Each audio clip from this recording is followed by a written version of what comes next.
Censor సమస్యల్లోకి వెళ్లిన చిత్రాలు theatres ముఖం చూసిన చరిత్ర తక్కువ.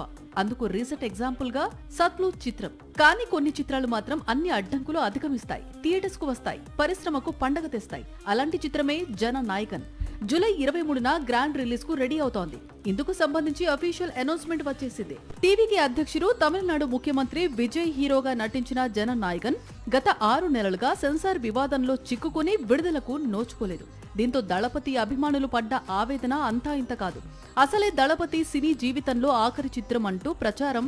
మరోవైపు భారీ అంచనాల మధ్య విడుదల కావాల్సిన చిత్రం అనేక సార్లు వాయిదా పడటం, సెన్సార్ సమస్యలోకి చిక్కి పైరసీ బారిన పడి ఆన్లైన్లోకి లీక్ అయ్యి ఇలా జన నాయకుడు థియేటర్ వరకు వచ్చేందుకు పడ్డ కష్టం అంతా ఇంత కాదు. కానీ ఇటీవలే సెన్సార్ బోర్డు జన నాయకన్ రిలీజ్ కు లైన్ క్లియర్ చేసింది.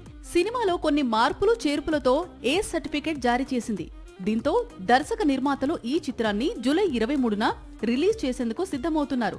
మరో 2 వారాల్లో దళపతి అభిమానులు సంబరాల్లో మునిగి తేలనున్నారు. గతంలోనే జననాయకుడు ఆడియో రిలీజ్ ఈవెంట్ ను మలేషియాలో ఘనంగా నిర్వహించారు.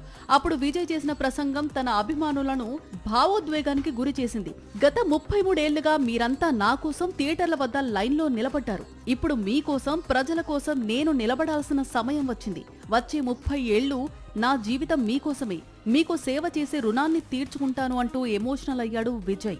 అన్నట్లుగానే 2026 తమిళనాడు అసెంబ్లీ ఎన్నికల్లో పోటీ చేశాడు. పోటీ చేసిన తొలి ఎన్నికల్లోనే తన పార్టీని అధికారంలోకి తీసుకొచ్చాడు. సీఎంగా ప్రమాణ స్వీకారం చేసి తమిళనాట సంచలనం సృష్టించాడు.